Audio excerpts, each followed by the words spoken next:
Today I'm going to show you how to make a purchase on myb.gg.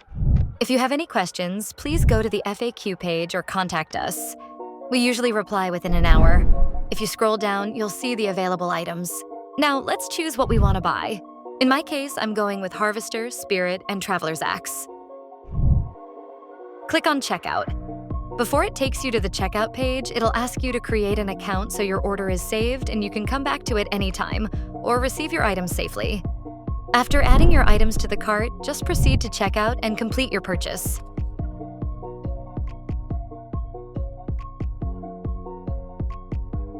After finishing your purchase, click Continue Shopping. You'll be redirected to the home page. Head over to the Your Orders page. Confirm your in-game username so we can deliver the items.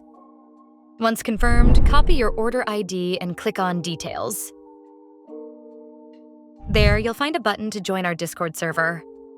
After joining the server, go to the channel called Claim. You'll see a button that says Claim Now. Just click it. This will open a private chat with our support team. Paste your order ID in the chat so the bot can find your order and start the delivery.